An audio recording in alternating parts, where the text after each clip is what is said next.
우리 모두 마음 한 구석에 뭐랄까 정말 안전하고 평화로운 그런 곳을 찾잖아요. 오늘 다룰 내용은 바로 그 성소라는 개념을 가지고 인류가 아주 오랫동안 품어온 질문, 그 답을 찾아가는 여정을 한번 따라가 보려고 합니다. 자, 바로 이 질문이죠. 우리의 영혼이 정말로 쉴 수 있는 곳, 그곳은 과연 어디일까요? 이건 단순히 어디에 있는 집 같은 물리적인 장소에 대한 이야기가 아니에요. 우리가 진짜 안전하다고 느끼고 깊이 연결되어 있다고 느끼고 궁극적으로 평안을 찾을 수 있는 곳이 어디냐? 바로 그 근원적인 질문인 거죠.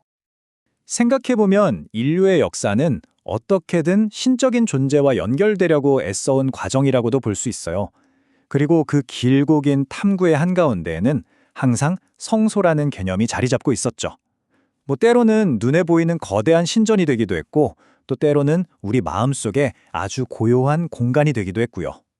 그래서 오늘 우리가 살펴볼 자료는요, 바로 이 성소라는 개념이 맨 처음, 그러니까 에덴 동산에서 시작해서 어떻게 변화하고 발전해 왔는지를 따라가는 아주 흥미로운 여정을 담고 있습니다. 자, 그럼 한번 같이 그 길을 따라가 볼까요? 근데 이게 되게 흥미로운 게 이 자료는 시작부터 그냥 결론을 딱 던져줘요. 우리의 영원한 안식처는 어떤 장소가 아니라 예수라는 한 인물이다 라고 말이죠. 와, 그럼 도대체 어떻게 이런 결론에 이르게 되는 걸까요? 지금부터 그 과정을 하나하나 짚어보겠습니다.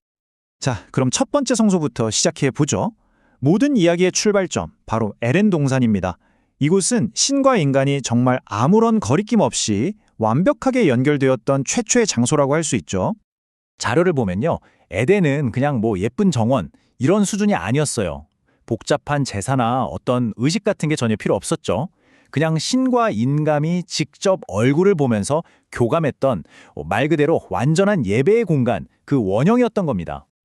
하지만 아시다시피 이 완벽했던 조화는 결국 깨지고 맙니다. 인간이 그 신뢰를 저버리고 약속을 지키지 못하게 되면서 이 첫 번째 성소는 말 그대로 배신당하고 또 잃어버리게 된 거죠. 이 상실감, 이게 얼마나 큰 충격이었을까요? 자료에서는요, 이 사건을 우리가 살면서 겪을 수 있는 어쩌면 가장 깊은 상처에 비유해요. 그게 뭐냐면 바로 내가 정말 사랑하는 사람한테 그냥 이용만 당했을 때 느끼는 그런 끔찍한 배신감 말이죠. 여기서 정말 중요한 포인트는 이게 그냥 한 번의 실수가 아니었다는 거예요. 자료는 이걸 사랑과 신뢰를 정면으로 깨버린 행위, 다시 말해 관계의 뿌리 자체를 흔들어버린 아주 심각한 배신으로 보고 있습니다. 그리고 그 결과는 완전한 분리였습니다.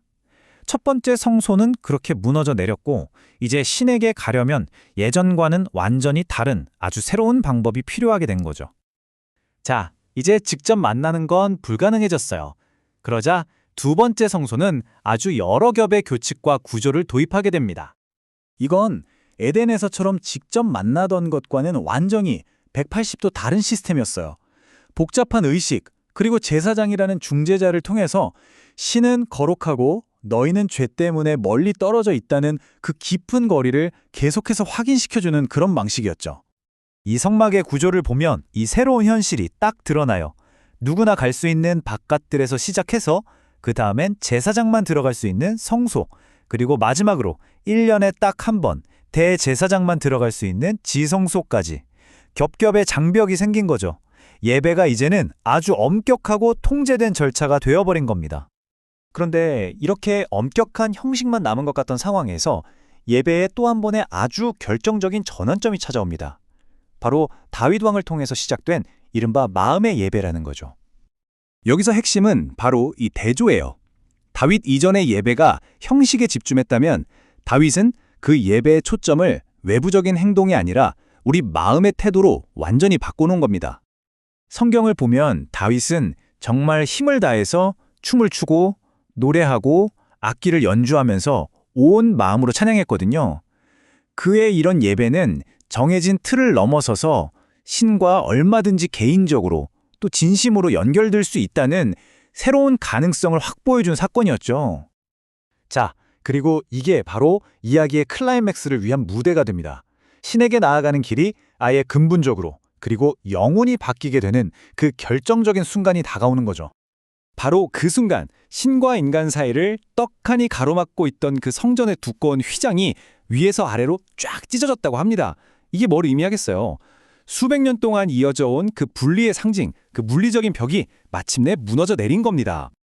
그러니까 이 단 하나의 사건으로 그 낡은 분리의 시스템은 이제 끝났다는 걸 상징적으로 보여준 거예요. 그리고 마침내 모든 사람을 위한 새롭고 직접적인 길이 열리게 된 거죠. 자, 그렇다면 에덴에서 시작해서 성막, 다윗, 그리고 마침내 찢어진 휘장까지 이 기나긴 여정이 오늘을 사는 우리에게는 과연 어떤 의미가 있을까요? 핵심은 바로 균형에 있습니다.